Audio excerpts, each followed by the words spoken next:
நடந்துகிட்டு கொடுத்துருக்காங்க. ஒய் பிரிவு பாதுகாப்பில் இருந்து அவருக்கு ஜெட் பிரிவு பாதுகாப்பு கொடுக்கணும்னு சொல்லி மத்திய அரசாங்கம் முடிவு செய்திருக்கிறது. மத்திய அரசாங்கம் சரி, அந்த கொலைகார கூட்டத்திலிருந்து காப்பாற்றுக்க யாராக இருந்தாலும் ரொம்ப என்ன வேணாலும் பண்ணுவான்.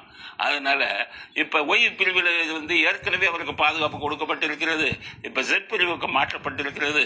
ரொம்ப பேருக்கு தெரியாது ஒய் பிரிவு பாதுகாப்புனா என்ன, ஜெட் பிரிவு பாதுகாப்புனா என்ன. ஒய் பிரிவு பாதுகாப்பில் இப்போ விஜய்க்கு 8 to 11 போலீஸ்காரங்களை தான் கொடுத்துருக்காங்க. அதில் என்எஸ்ஜி கமாண்டோஸ்னு பேர், அவங்கள ஒரு ஆள் 2 ஆள் கொடுத்துருப்பாங்க. ஆனால் இப்போ ஜெட் பிரிவுன்னு வந்தால் 22 காவல்துறையை நேஷனல் செக்யூரிட்டி கார்ட்ஸ், அதாவது மத்திய இதிலிருந்து காவல்துறையிலிருந்து 22 கொடுத்துருப்பான். எல்லாம் AK-47 வச்சுருப்பான். 5 commandos, national security guard commandos. பார்த்தா சுட்டு போடுவான். ஸ்டாலினுக்கு சொல்லி வைக்கிறாங்க, கொஞ்சம் ஆளுங்களும் சும்மா இருக்க சொல்லுங்கள், செந்தில் பாலாஜி அடைக்கி வைங்க, அவர் அந்த 1000 அடியாளு மாதிரி அடிச்சாருன்னா சுட்டுட்டு போயிடுவான். எல்லாத்தையும் அவன் அந்த 500 பேர்லாம் இது பண்ண மாட்டான். ஜெட் பிரிவு கமாண்டோஸ்க்கு கொடுக்குறது செக்யூரிட்டியை பார்க்கணும். செக்யூரிட்டிக்கு ஆபத்து வந்தால் சுட்டு தள்ளு இதுதான்.